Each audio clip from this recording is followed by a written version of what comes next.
ባሌ ሌላ ሚስት እንዳለው ሳቅ የመጀመሪያ ልጃችንን ለመዳር ሽር ጉድ እያልኩኝ ባለበት ሰዓት የኔና እሱ ትዳር 25 ዓመታትን ያስቆጠረ ሲሆን ሁለተኛው ትዳሩ ደግሞ 10 ዓመታትን ተሻግሯል። በዚህም ትዳር 3 ልጆችን አፍርቶ አራተኛን ልጅ በመጠባበቅ ላይ እያለ ነው ይሄ ወሬ ልክ ረጅም ዓመታትን ከእንቅልፏ ተኝታ ተቀስቅሳ እንደነቃች ሴትዮ ጆሬ ውስጥ ጥልቅ ያለው ቤቴም ውስጥ የገባው። በእኔና እሱ የትዳር ዓመታት ቆይታዎች ውስጥ 5 ልጆችን አፍርተናል። የመጀመሪያ ልጃችን ሴት ናት። በጣም ቆንጆ፣ አስተዋይ፣ ጥሩ ሴት። ነገር ግን ይቺ የመጀመሪያ ልጄ አንድ ችግር አለባት። የአካል ጉዳት አለባት። ይህ አካል ጉዳቷ ምንድን ነው እንዳትይኝ፣ እንደዚህ ነው እንደዛ ነው አልልሽም። በዚህም ምክንያት እድሜ ልካችንን እሷን ለማብቃት እሷን ትልቅ ደረጃ ለማድረስ በራስ መተማመኗን ለመጠገንና ካለባት ጉዳት ጋር ትልቅ ቦታ ደርሳ እኛንም ሀገሯንም የምታስጠራ ጀግና ሴትን ለማሳደግ ብዙ መከራዎችን ብዙ ዋጋዎችን ከፍለናል። ትዳራችን በጣም ሰላማዊ ከሚባል መከባበር፣ መደማመጥ፣ መወያየት ያለበት ምርጥ ትዳር እንደሆነ ነው ማውቀው እስከ ዛሬ ድረስ። ነገር ግን ዛሬ ባሌ ለ10 ዓመታት ከኔ የደበቀው ትልቅ የሚባል ሚስጥር እንዳለው ሳቅ በመካከላችን ሌሎች ትላልቅ ግንብን የሚያክሉ ሚስጥሮች ሊኖሩ እንደሚችሉና የማንተዋወቅ ተዋውቀንም የማናቅ ሰዎች እንደነበርን እየተሰማኝ መጣ። ልጄን ሴት ሆና የአካል ጉዳተኛ ሆና ስወልዳት ያስጨነቀኝ የልጅነቷ የአሁንነቷ ጉዳይ ብቻ አልነበረም። ገና አድጋ ስለ ወደፊት፣ ስለ ትዳሯ፣ ስለ ህይወቷ ከተወለደች ቀን ጀምሮ ነበር ስጨነቅና ሳስብ የነበረው። ምክንያቱም የአካል ጉዳት ያለባትን ሴት ማን ነው የሚያገባት? እሷስ ያለ ትዳር፣ ያለ ፍቅር፣ ያለ ቤተሰብ እንዴት ነው የምትኖረው? ትዳር ባል የሚባለው ነገር ካልመጣ ተቀብላ ጎበዝ ሆና ብቻዋን ጸንታ መኖር የምትችል ምርጧን ሴት ለማሳደግ ራሴም ላይ ልጄም ላይ ሙሉ እህት ወንድሞቿም ላይ መክፈል ያለብኝን ዋጋ መስዋዕትነት ከፍዬ ብዙ ጥሬ አሳድጊያቸዋለሁ። የመጀመሪያ ልጄና እኔ ከእናትና ከልጅነት በላይ የጓደኝነትን ያህል ቅርበት አለ። እያንዳንዱን የህይወቷን ሂደት አውቃለሁ። እያንዳንዱን ክፍተቶቿን፣ ጉለቶቿን፣ ህመሞቿን ልክ እንደ ጓደኛ የምታዋየው የምታናግረው እኔን እናቷን ነው። እኔ እናቷ ከእናት በላይ ለሷ ልክ እንደ ጓደኛ ቅርቦኛታለሁ። እንደዚህ አይነት እናት ነው የሚያስፈልጋት ብዬ የወሰንኩትና ያመንኩት ገና ህፃን ሆና የአካል ጉዳቷን በተመለከትኩኝ ሰዓት ነበር። ልጄ የደረጃና የማዕረግ ተማሪ ሆና ትምህርቷን ጨረሰችልኝ። በራስ መተማመኗ እንዲህ ነው የምልሽ አይደለም፣ ከማንም በላይ ጎበዝና ጠንካራም ሴት ናት። እንዲሁም ደግሞ ውበቷ እጅግ በጣም የሚያማልል ማንም ሰው አይቷት የሚደነግጥላት ቆንጆ ልጅ ናት። ሁሉም ቢደነግጥላትም ያ ጉዳቷ ጋር ሲደርስ ግን ፊቱን ያዞራል። በዚህ መሃል አንድ ዲያስፖራ ተዋወቀች በሶሻል ሚዲያ። እያንዳንዱን ቀን ስታወራው አብሬያት ነበርኩ። ያወሩትን የተነጋገሩትን ሁሉንም ነገር አውቃለሁ። የመለሰችለትንም መልስ እኔና እሷ ቁጭ ብለን እንደ ጓደኛ የቀመርነው ነው። የልጄና የዚህ ዲያስፖራ ግንኙነት ስር እየሰደደ ወደ ፍቅር እየተቀየረ መጣ።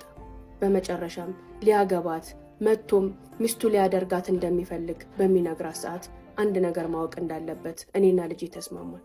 የአካል ጉዳተኝነቷን ግልጽ ሆናና ግልጽ አድርጋ መጥቶ ከማየቱ በፊት እዛው ሀገሩ ላይ እንዳለ ነግራው እንዲወስን ተነጋገረ። ያለውን ሁሉ እውነታ ነገረችው። ለመጀመሪያ ጊዜያት ትንሽ ድምፁን አጥፍቶ ጸጥ ብሎ ቆየ። ካሰበና ከተረጋጋ በኋላ ይመስለኛል መልሶ ያወራት ጀመር። ይህን ነገር ተቀብለ ከኔ ጋር ለመኖር እኔን ለማግባት ፈቃደኛ ከሆንክ አሁንም መምጣት ትችላለህ፣ ማውራት እንችላለን። ነገር ግን የኔ እናንተ ጓደኝነት ወደ ፍቅር ስለተቀየረ የማታገባኝ የማትፈልገኝ ከሆነ እዚህ ጋር ማቆም አለብን ትለዋለች። ይህንን ያልነው እኔና ልጄ ተመካክረን ነው። እሱም በሰለጠነው ዓለም እኔ በምኖርበት ዓለም ከአንቺ በላይ ጉዳት ያለባቸው ሰዎች ተጋብተው ቤተሰብን መስርተዋል፣ ተፋቅረውም እየኖሩ ነው። ያንቺ ጉዳት እዚህ ገባ የሚባል አይደለም። ወድጄሻለሁ፣ አፍቅሬሻለሁ፣ መጥቼ አገባሻለሁ አላት። ደግመን ደጋግመን እንዲያስብበት ነገር ነው። ይህን ጉዳይ ያስብበት። አንተ ብትቀበለኝ ማህበረሰቡ ይቀበልሃል ወይ? ቤተሰቦችህ ይቀበሉሃል ወይ? ይህን ሁሉ ነገር ከግምት ውስጥ ማስገባት አለብህ አለችው። እሱ ግን በእኔ ህይወት ውስጥ ማንም አያገባውም፣ ወድጄሻለሁ፣ እወድሻለሁ፣ አገባሻለሁ ብሎ ወደ ኢትዮጵያ መጣ።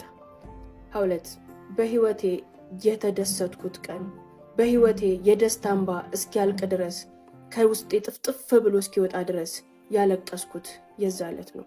አገባሻለሁ፣ እመጣለሁ፣ ትኬት ቆርጫለሁ ብሎ ትኬቱን የላከላት ቀን፣ ይህንን ቃል የገባላት ቀን፣ ልጄ ልታገባ ምትወደውን ምታፈቅረውን ሰው የሚወዳትን የሚያፈቅራትን አግኝታ ትዳር ህይወት ሊኖራት መሆኑን ሳስብ የደስታ እንባ ነበር። አባቷ ጋር የኔን ያህል ቅርብ ሆና ባታወራም እኔና እሷ የምናወራው የትኛውም ነገር ግን ከአባቷ አያልፍም። እኔና እሷ ከተመካከርን በኋላ እኔና ባሌ ደግሞ እንማከራለን።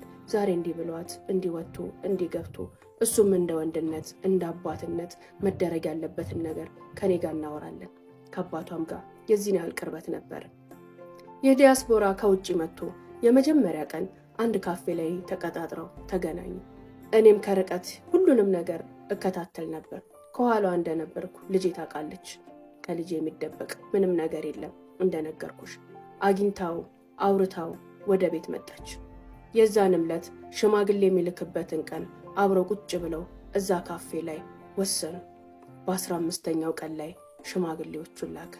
ያኔ ነበረ የኔም ጉድ የባሌም ጉድ የልጄም ህይወት ብልሽትሽቱ ይወጣው። ከመጡት ሽማግሌዎች መሃል አንደኛው የባሌ ሁለተኛ ሚስት አባት ሆኖ ተገኘ። ይህ ዲያስፖራ የባሌ ሁለተኛ ሚስት የአባቷ ልጅ ወንድሟ ነው። አይተዋወቁም። በልጅነት ለትምህርት ብሎ ውጭ ሀገር ሄዶ እዛው ህይወቱን ያደረገ የአባቷ የመጀመሪያ ልጅ ከሷ ጋርም ብዙ ቅርርብና ግንኙነት የሌላቸው ሰው ነው። ነገር ግን ለማግባት እዚህ ሲመጣ መላክ የነበረበት አባቱን ነውና አባቱን ላከው። የኔም ባል ሽማግሌ ልኮ ያገባው የዚህኑ ሰውዬ ልጅ ነበር። የባለቤት የሚስቱ አባትና የኔ ባል ሽምግልናው ላይ ሲገናኙ ተደነጋገጡ፣ ተፋጠጡ። ልጅቷ ማን ናት? የኔ ልጅ ናት። ባለትዳር መሆኑን ቢያውቁም እኔ ሚስቱ ግን ይሄን እንደማላቅ አያውቁም ነበር። ከባዱ ዥንብር፣ ከባድ ግርግርና አለመግባባት ተፈጠረ። ያም የስሜት አለመግባባት፣ አለመረጋጋት፣ ግራ መጋባት ነው እንጂ የቃላት ልውውጦችና ሌሎች ነገሮች አልነበሩ። ይሄም ጉዳይ ዲያስፖራው የልጄ እጮኛ ጋር ደረሰ። እሱም ያልጠበቀውና ያልገመተው ነገር ሆነ።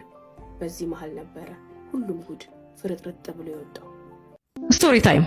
እኔ ባለትዳርና የሁለት ልጆች እናት ነኝ እና ከባሌ ጋር ስንጋባ የዩኒቨርሲቲ ተማሪ ነበርኩኝ። በጣም ስለወደድኩት እንድንጋባ ሲጠይቀኝ እሺ ያልኩት፣ ግን ቤተሰቤ እንደማይፈቅዱልኝ እኮ አውቃለሁ እና ካገባሁት በኋላ ነው ሽማግሌ የላክ ነው እና የሱ ቤተሰቦችም አያውቁም ነበረ። ቤተሰብ ባይወደኝስ ብዬ ጠየቅኩት።